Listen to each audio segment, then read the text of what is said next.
Jai Hind, good morning everyone, and welcome back to your YouTube channel. I, Gaurav Dhanik, welcome you in the behalf of Devasthi International Public School in the online educational platform for students of 12th Commerce. So students, today we are going to discuss about the part 4 of chapter number 4, organizing. So allow me to begin it. So students, in the last and previous parts we have discussed few points which we need to see before getting started. As you all know that we have completed up to chapter number 3 and chapter number 4 is in process, and in these last 3 parts we have discussed about the definition, meaning and concept of organizing. In the second part we have seen the various processes of organizing, right? And then in third part we have seen various organizational structures. In that we have discussed about linear structure of organization, formal structure of organization, informal structure of organization, and matrix for structure of organization. Now we are about to end up to the chapter. So today we are going to discuss about the next topic, which is decentralization. Okay students, and we'll see that what is the concept of decentralization, what it means, how we have to define it, and why it is important for us. Before getting started, let's refresh the definition of organizing, which is to put things into ordered and structured so everyone can access it easily. Hope you all have understood this definition. Now we have to begin it. Students, as you can see on your screen, we have studied that there are various types of organizational structures. यानी हम एक तरीके से कह सकते हैं कि हर organisation में एक जैसा स्ट्रक्चर नहीं होता. कुछ ऑर्गेनाइजेशन छोटे लेवल पर होती है और कुछ ऑर्गेनाइजेशन बड़े लेवल पर. इसी वजह से अथॉरिटी यानी पावर कैसे डिस्ट्रीब्यूट की जाएगी, ये एक बहुत बड़ा सवाल होता है.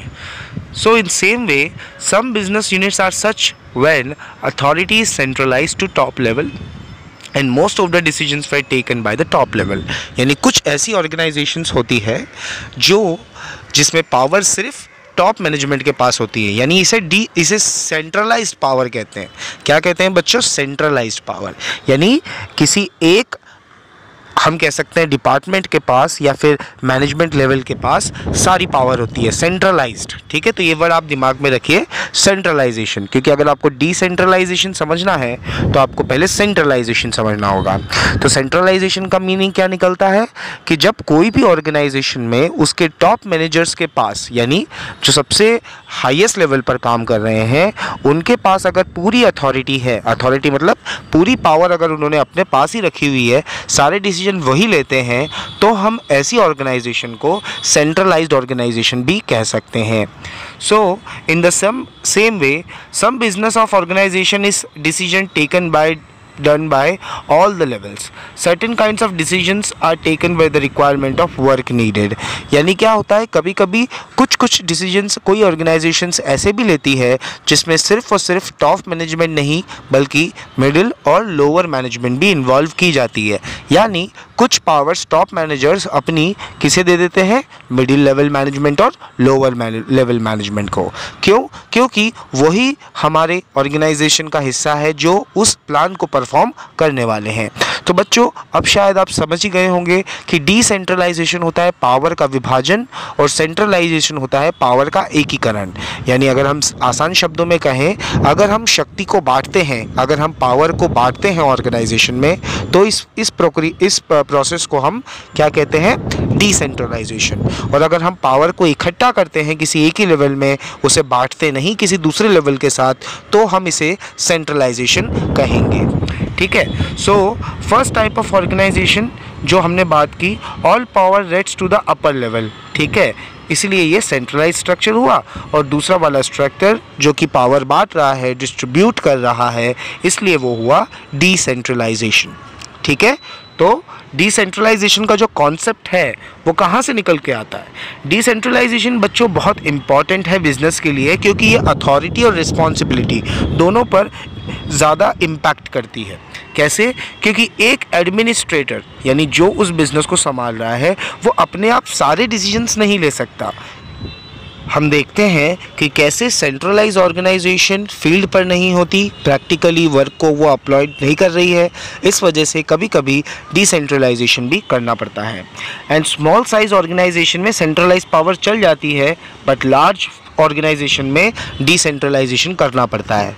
यानी सपोज़ अगर एक किराने की दुकान एक शहर में है तो वो अपनी शक्तियाँ नहीं बांट सकती। क्यों? क्योंकि ऑर्गेनाइजेशन बहुत छोटी है, वो किसी एक व्यक्ति द्वारा भी स्वचालित की जा सकती है, यानी चलाई जा सकती है। लेकिन अगर हम एक मल्टीनेशनल कंपनी की बात कर रहे हैं जो एक से ज़्यादा शहरों में है, तो हमें शक्ति का विभाजन यानी डिसेंट्रलाइजेशन ऑफ पावर तो करना ही पड़ेगा। ठीक है बच्चों, उम्मीद करता हूँ आपको डिसेंट्रलाइजेशन का कॉन्सेप्ट समझ में आया होगा। यानी हम सेंट्रलाइजेशन की जब भी बात करेंगे तब ऑर्गेनाइजेशन ज़्यादातर हमें छोटी मिलेगी, यानी छोटे लेवल पर मिलेगी, स्मॉल लेवल पर मिलेगी। और अगर डिसेंट्रलाइजेशन की बात कर रहे हैं तो हम बड़ी ऑर्गेनाइजेशन की बात कर रहे हैं, बड़े लेवल की बात कर रहे हैं। चलिए डिफाइन करते हैं इसको, जो जैसा कि हेनरी फ्योल ने किया है कि अगर हम पावर यानी जो सुपीरियर हैं वो अगर उस पावर को असाइन करते हैं मीन्स डेलीगेट करते हैं मीन्स बांटते हैं, यानी कुछ शक्तियाँ आपको दे देते हैं as a top manager.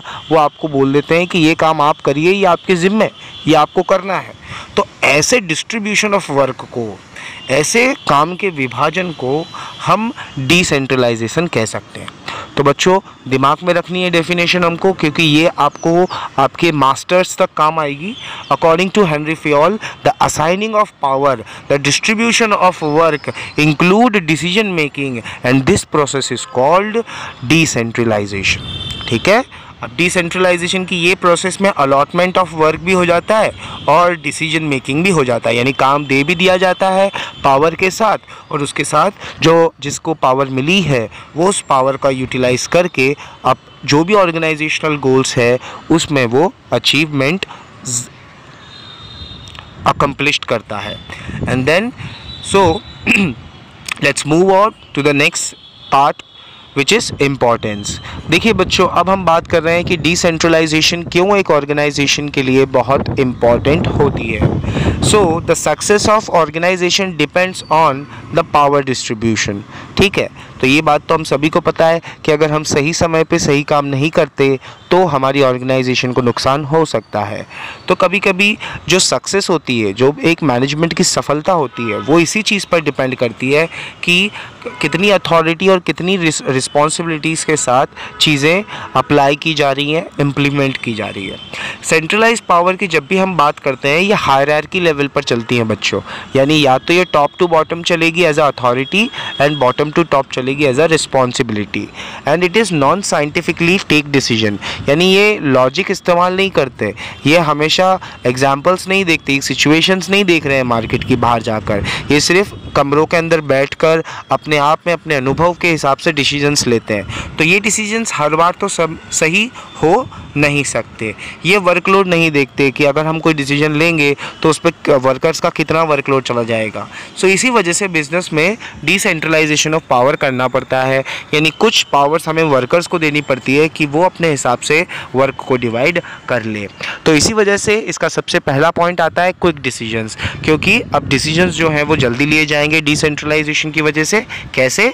The person who has taken decision in that work और एक्टिविटी इज इन्वॉल्व्ड कंप्लीटली, यानी जो वर्कर इस डिसेंट्रलाइजेशन की प्रोसेस के बाद, अब डिसेंट्रलाइजेशन प्रोसेस क्या हो गई, पता चल गया आपको कि पावर हमने डेलीगेट कर दी नीचे के लेवल पर। अब जो नीचे के लेवल पर बंदा है उसने उस पावर का इस्तेमाल करके तुरंत बिना किसी परमिशन के, बिना किसी वी कैन से डॉक्यूमेंटेशन के, उसने तुरंत डिसीजन लिया और प्रोसेस कर डाली, जिसकी वजह से सबसे पहली चीज़ क्विक डिसीजन मेकिंग होती है, यानी डिसीजन जो लिए जाते हैं वो जल्दी हो जाते हैं, उसमें टाइम वेस्ट नहीं होता, and completely has the power to take decision, hence the decisions are taken quickly and efficiently और इफेक्टिवली। सेकंड आता है less workload to top level. अब जब टॉप लेवल अपनी पावर्स को डेलीगेट कर ही रही है, अपनी पावर को बांट ही रही है, तो उनकी जो स्ट्रेस होता है, वर्कलोड होता है, वो भी क्या हो जाता है, कम हो जाता है। So the top level where is the most policy matters related decisions जो हमेशा लेती है, वो डिसेंट्रलाइजेशन की वजह से उसकी पावर मिडिल और लोअर लेवल में बढ़ जाती है, जिससे उसका वर्कलोड कम हो जाता है। ये इसका सेकेंड मोस्ट इम्पॉर्टेंट पॉइंट है। Third important point is increase in motivation. देखिए बच्चों, अगर आपको कभी भी कोई अथॉरिटी मिलती है यानी कोई जिम्मेदारी मिलती है, तो आप अपने आप को बहुत स्पेशल फील करने लगते हो, है कि नहीं?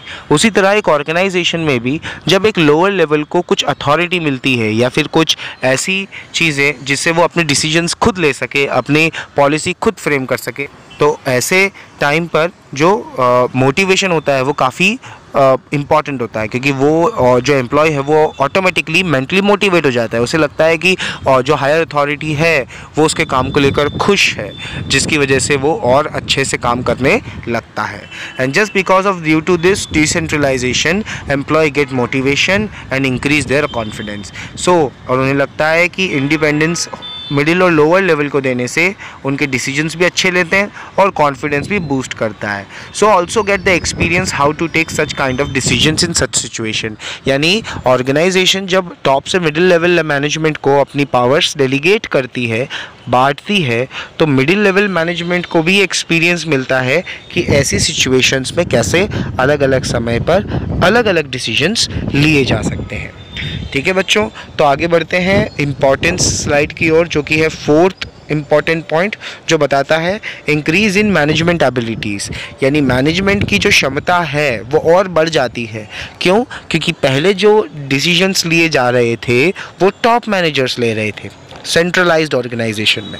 डिसेंट्रलाइजेशन में क्या हो गया कि मिडिल और लोअर लेवल को अब डिसीजन पावर मिल गई है, वो इंडिपेंडेंट हो गए हैं, तो इसकी वजह से वो अपनी स्किल्स के हिसाब से, यानी जैसी स्किल्स उनके पास है उसे डेवलप करके कोऑर्डिनेट करेंगे। यानी टॉप मैनेजर को ज़रूरी नहीं हर बार पता हो कि मिडिल लेवल मैनेजमेंट क्या कर सकता है, बट मिडिल लेवल मैनेजमेंट को तो पता है कि उसके अंदर क्या क्षमता है, वो क्या कर सकता है। इसलिए वो अपनी क्षमता अनुसार अपने काम को बांटकर कोऑर्डिनेट कर उसी काम को बेहतर कंट्रोल के साथ, बेहतर एडमिनिस्ट्रेटर कंट्रोल के साथ कर सकते हैं। Hence employ take decision by their own and also increase their abilities, जो भविष्य में जाकर इन मैनेजर्स को बहुत हेल्प आउट, मदद करती है। Fifth important point is effective control. यानी जो नियंत्रण होता है ऑर्गेनाइजेशन पर वो और अच्छा हो जाता है। The managers of all level have enough power. ठीक है, सबके पास पर्याप्त पावर होती है and they can exercise control to the all level. अब क्या होगा, अगर टॉप में लेवल मैनेजमेंट यानी सेंट्रलाइज्ड होगा तो हर चीज़ टॉप मैनेजर को देखनी पड़ेगी, हर डिपार्टमेंट टॉप मैनेजर को देखना पड़ेगा। लेकिन अगर डिसेंट्रलाइजेशन होता है तो हर डिपार्टमेंट का जो हेड है यानी हेड ऑफ द डिपार्टमेंट, उसके पास एक्सेस आ जाता है कि वो अब डिसीजंस ले और चीज़ों को ध्यान रखे, जिसकी वजह से जो कंट्रोल होता है, जो नियंत्रण होता है एक ऑर्गेनाइजेशन पे, वो और भी बेहतर हो जाता है। And they can take disciplinary actions also and it become easy for them for controlling this organisation. Sixth important point ये कहता है कि harmony is created due to decentralisation. यानी डिसेंट्रलाइजेशन प्रोसेस के बाद हर लेवल के एम्प्लॉय को डिसीजन मेकिंग की पावर मिलती है, जिससे उसे ऐसा लगता है कि उसे भी इम्पोर्टेंस दी जा रही है। ठीक है, यानी उसका भी ऑर्गेनाइजेशन में महत्व है, चाहे वो कोई ऑफिसर हो या फिर कोई एम्प्लॉय है।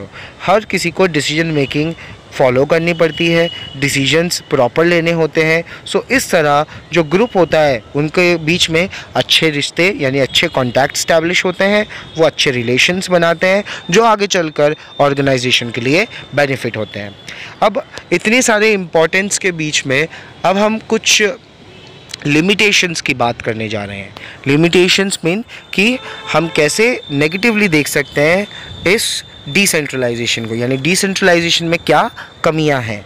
So the place where organisation is running in very small scale, यानी ऐसी जगह जहां पर ऑर्गेनाइजेशन बहुत छोटे लेवल पर चल रही है, the business secrets are to be maintain, यानी ऐसी जगहों पर जो बिज़नेस के सीक्रेट हैं, सीक्रेट मीन्स कुछ रहस्य की बातें जो बिज़नेस बाहर नहीं लाना चाहता, या फिर कोई सीक्रेट इंग्रेडिएंट जो कोई ऑर्गेनाइजेशन किसी को बताना नहीं चाहती। तो अगर ऑर्गेनाइजेशन छोटी है तो ऐसा सीक्रेट हमेशा सीक्रेट ही रहेगा, क्योंकि वो बांटेगा नहीं। तो हम यही बात कर रहे थे कि स्मॉल लेवल ऑर्गेनाइजेशन में सीक्रेट्स तो मेंटेन हो जाते हैं क्योंकि सेंट्रलाइजेशन है, बट जो बड़ी ऑर्गेनाइजेशंस होती है वैसी ऑर्गेनाइजेशन में डिसेंट्रलाइज करना ही पड़ता है, और डिसेंट्रलाइजेशन करने की वजह से जो सीक्रेट्स हैं ऑर्गेनाइजेशन के, जो रहस्य है ऑर्गेनाइजेशन के, वो कभी कभी बाहर आ जाते हैं, जिसकी वजह से जो डिसेंट्रलाइजेशन कभी कभी अपनी सक्सेस को नहीं पा पाती। तो ये रहा इसका लिमिटेशन दोस्तों। आज हमने बात की डिसेंट्रलाइजेशन के बारे में। उम्मीद करता हूँ कि आपको समझ आया होगा कि डिसेंट्रलाइजेशन प्रोसेस क्या होती है, इसका मीनिंग क्या है, इसका कॉन्सेप्ट क्या है। फिर हमने डेफिनेशन देखी हेनरी फयोल की, ठीक है। फिर हमने इम्पोर्टेंस पॉइंट देखे इसके 6, और उसके बाद इसका लिमिटेशन डिस्कस किया। So we end up here. Thank you so much for your attention, ठीक है। Stay tuned for the latest updates. Till then stay safe. I'm your educator signing off today. Thank you so much. Jai Hind.